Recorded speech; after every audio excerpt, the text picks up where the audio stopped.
అంటే వంశ చరిత్రని అర్థం చేసుకోవడం అన్నది ఎంత ముఖ్యమో మీరు తెలుసుకోవలసి ఉంటుంది.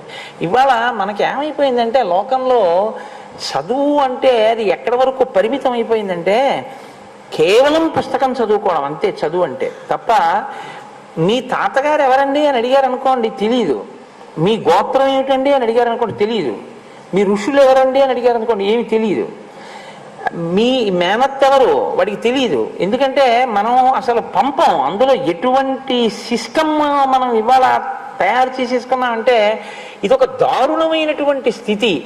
నాకు తరచుగా అదే జ్ఞాపకానికి వస్తూ ఉంటుంది. పౌల్ట్రీ ఫార్మ్స్ ఉంటాయి, కోళ్ళు పెంచేటటువంటివి, మీరు ఎప్పుడైనా చూశారో లేదో, నీకు అదే పని అనుకోకండి, చూసినది గుర్తొస్తుంటుంది అంతే. ఆ పౌల్ట్రీ ఫార్మ్స్లో కోళ్ళని పెంచుతూ ఉంటారు.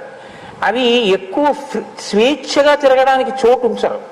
కోడి పక్కన కోడి, కోడి పక్కన కోడి దగ్గర దగ్గరగా పెరుగుతాయి. ఎందుకంటే అవి కొంచెం ఎక్కువ కదిలితే వాటికి ఉన్నటువంటి శక్తి క్షయం అవుతుందని ఎక్కువ కదలడానికి అవకాశం ఇవ్వరు వాటికి. అది అక్కడే పుడుతుంది, అక్కడే పెరుగుతుంది, అక్కడే తింటుంది, అక్కడే విసర్జిస్తుంది, అక్కడే గుడ్డెడుతుంది. వాడు వచ్చి కింద నుంచి గుడ్లెట్టుకుపోతాడు. ఆఖరణ దాని యొక్క ఒకే ఒక యాత్ర ఏమిటంటే అదే దాని అంతిమ యాత్ర. వాటి కాళ్ళన్నీ కలిపి ఓ గుత్తి కింద కట్టి పట్టుకుపోతారు. చాలా దారుణంగా ఉంటుంది ఆ స్థితి. అది తీసుకెళ్ళడం కూడా పాపం తలలు రోడ్డు కొట్టుకుపోతుంటే తీసుకెళ్తారు. తీసుకెళ్ళి పైన ఎక్కింది అంటే దాని కంఠం పోయిందని గుర్తు, కింద ఉంది అంటే కంఠం పోవడానికి క్యూలో ఉందని గుర్తు, అంతే దాని జీవితం. ఇవాళ మనం పిల్లల్ని స్కూలుకు పంపించే విధానం కూడా అంతే.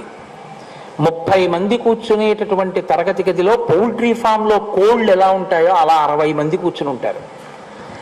పొద్దున్న 6 గంటలకు వెళ్తే రాత్రి 8 గంటల వరకు చదివే దిక్కుమాలిన చదువు. ఆ చదువుకు అర్థమే ఉండదు, వాడికి ఇంకేమీ తెలియదు. వాడికి ఏం తెలుసు అంటే స్టాప్ వాచ్ పెట్టి 60 నిమిషాల్లో ఎన్ని బిట్లు చేసేయగలవు. సంస్కారాన్ని పక్కన పెట్టని చదువు ఇదే ప్రమాదం అంతా తీసుకొచ్చేస్తుంది. అక్కడే వచ్చింది ఇబ్బంది అంతా. చదువుది తప్ప అంటే సంస్కారం లేని చదువుది తప్పు, సెల్ ఫోన్ది తప్ప అంటే సెల్ ఫోన్ది తప్పు కాదు. ప్రవచన మంటపంలో సెల్ ఫోన్ వినడం, సెల్ ఫోన్ మాట్లాడడం, సెల్ ఫోన్ రింగ్ వచ్చేటట్టుగా దగ్గర పెట్టుకోవడం తప్పు. ఇదే నేను చెప్పింది. విశ్వామిత్రుడు నేర్పింది ఏమిటి అంటే నిగ్రహం నేర్పాడు రామచంద్రమూర్తికి. నిగ్రహం లేకుండా ఏది ఉన్నా ప్రమాదమేనండి.